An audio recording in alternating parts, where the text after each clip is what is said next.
te moom majorité bi moo tax réew mi day tëgg a témbe loolu nag du ñu toog di seetaan parce que Sénégal judduwul ci jamonoy Ousmane Sonko. Cheikh, pour fermer chapitre Assemblée nationale boo gisee suñu deuxième personnalité réew di président Assemblée nationale jiite suñu deuxième institution bu réew toog ci biir assemblée toog ci li nga xamante ne moom mooy chaise présidentielle am di mel ne kuy mbëlee lan la lay def. dafa am ñaari mot benn mot boo xam boo ko jotalee daa am lu mu lay jox. dafa am lu ñu woowee rigolo. rigolo waaw mooy koo xam ni da ngay reetaanlu ku comique am logori. logori mooy demal nga bindu logori. Ousmane Sonko est un logori. El Malick Ndiaye est un rigolo. ok c'est le comble de l'ignorance. L'explosion du comble de l'ignorance day am ay particules ci particules yi ci ngay gis insolence ignorance logori rigolo et cetera moo tax ma ni la désolé pour notre nation.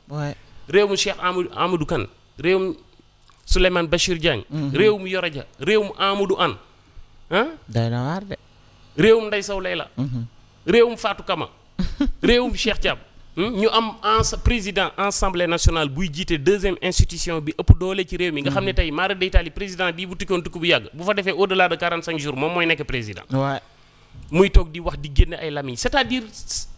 niveau d'inapte ces gens là man daf ma accueillir quoi. malheureusement c'est malheureux. maintenant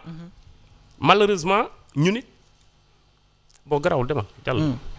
nañ ko denc li ma doon bëgg a wax dama koy denc ba émission waaw dama koy denc ba benn émission parce que bokkul ci thème bi. nañ ko denc kon alors ñu wax ci yoon ak yoonal itam ci réew mi xam nga ne mardi journée la boo xam ne daanaka journée bu yëngu la woon ci wàllum justice gis nga Farba Ngom daal dinañ koy jox finalement liberté ak itam Pape Malick mi nga xam ne Cour suprême daal dinay dëggal fekk si procureur de la République ci la mu doon sàkku ne nañu ko mettre placé sous mandat de dépôt naka ngay jàngatee situation ñaari dossiers yooyu.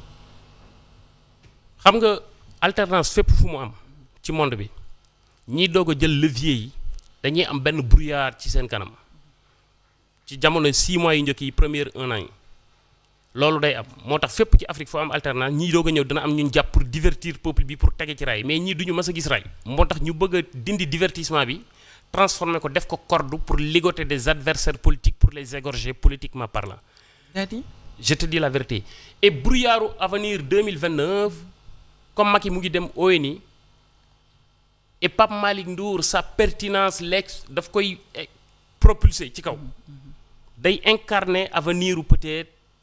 APR. moo tax xamuñu fu ñu jëm bu leen waroon ni Pape Malick tey peut-être du doon mooy doon relève bi duñ ko jàpp duñ ko def dara. mais dañ ko tiit mais. menace la fi mu jëm nii day révéler le niveau de pertinence su Pape Malick. pertinence bu mu am il est très pertinent macha allah. ci domaine am ci wàllu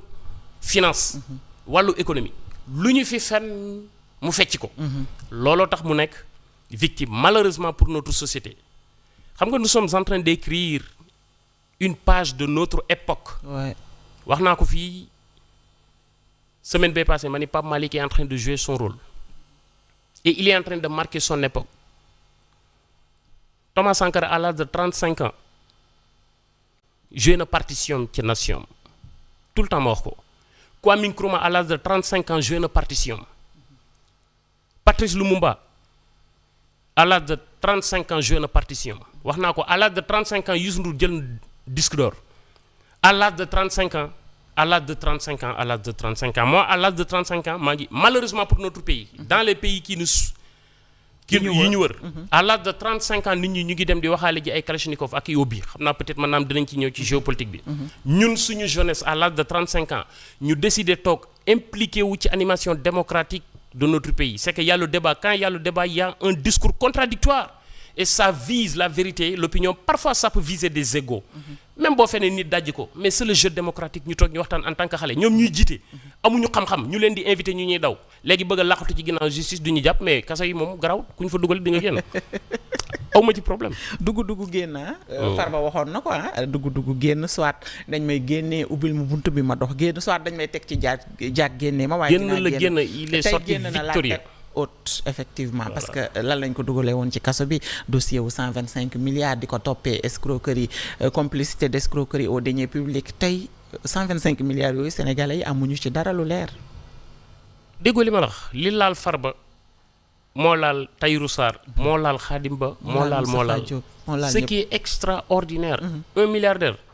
on ne l'enferme pas parce que milliardaires yi ñoom ñooy créer ay industrie yi ñooy générer ay revenus ñooy créer emploi ñooy doxal économie réew. voilà doy na war Fatou. En tout cas ëpp na tool daal lii doyut waar rek dafa ëpp tool alors ñu jéggi frontière dem ba Mali gis nga situation bi nga xamante ne moom la Mali di dund depuis quelques jours ci ay attaques terroristes yoo xam ne am na tey loolu ban menace la am ci ñun ñi nga xamante ne peut-être ñun ñoo jege Mali les pays du Sahel ak yi ni mel surtout si Afrique de l'Ouest bi nga xam ne ci la ñu bokk. Fatou laaj bi am na solo lii rek mënoon na nekk émission. au moment boo xam ne nit ku weex mu ngi defar benn capsule ñu koy woowee vaisseau spatial di ci def ñeenti nit ñu weex ak benn nit bu ñuul mu offrir le monde noir ñu découvrir la partie cachée la phase cachée de la lune. nit ku ñuul moo fa njëkk arab ñu war a xool ci ginnaaw weer wi fi ñu musul gis ci gàncax ga lan moo fa nekk lu ñu mën a jariñoo comme ni ko Apollo defee woon juróom fukki at ci ginnaaw ba mën a permettre ma toog fii di wax tey waa France waa Amérique waa Canada waa Australie di ñu seetaan ñu war a jëm ci jamono yoo xam ne li nekk ci ginnaaw weer wi lan lañ ca mën a jëlee comme gàncax pour nit mën a dund 3 téeméeri at mortalité infantile jeex cataracte jeex ci monde bi jigéen dootul wasin ci kawe charrette ndox mu bon manqué ci àdduna bi foofu la ñooñu toll ñun ñu toll di reyante di jël ay kalachnikov di rey muy une guerre par procuration soo ñëwee ci li xaw Mali ñetti mbir ko waral benn bi problème mu économie bi ci des problème mu diine bi ci des problème mu terre mais ñi nekk ci ginnaaw li amplifier li xew nii loolu Algérie la ak Ukraine actuellement colonne bi am nii mais bala maa ñëw ci loolu damay ñëw ci li xew nga xam ni sénégalais yi war nañ ci bàyyi xel Fatou Emmanuel Macron bi AIS amee coup d'état yi ba ñu dàq soldaaru français yi dafa génn am lu mu wax sénégalais yi bàyyiwuñ ci xel africains yi bàyyiwuñ ci xel Macron dane bi mu defee conférence de presse mu ne nous avons perdu beaucoup d'hommes dans cette zone opération Barkhane MINUSMA et cetera mooy coalition bi mu defoon ak tchadiens yi mu ne ñoom africains yi dañ doon laytoo di ñu wax ne ay terroristes ñoo leen di menacer ñu dépensé ci ay milliards d'euros ñàkk fa suñu ay nit ñu dem ba dugg ci vague coup d'état di reyante pour bëgg a accrocher wu au pouvoir ak des mauvais intellectuels yu làqatu ci ginnaaw panafricanisme ñu stigmatiser jeunesse bi ñu dàq ñu mu ne ingratitude n'est pas consultée à l'homme Macron laay wax de li mu wax mu ne dàq nañu il devait nous dire merci ci liñ fa daj mais ils ne nous l'ont pas dit ils nous le diront avec le temps demal nga arrière Macron la mu waxoon mu ne waroon nañ leen wax jërëjëf waxuñu leen ko ñu leen dàq mais dinañ leen waxi jërëjëf mooy dinañ leen solliciter wax à la kuliyal bu fa France jógee France jógee gi fa France jógee moo tax benn armée africaine fii bu am capacité wu am lentille bu ne ci jaww ji di gis rebelles yi ak terroristes yi fi ñuy jaar amul moo tax ma ne la tôt ou tard suñu njiit yi tamit doon topp populisme ba dàq France à la kuliyal dinañ indiwaat français yi parce que ñoom rek ñoo mën a xeex ak ñoom maintenant li tax mu garaaw mooy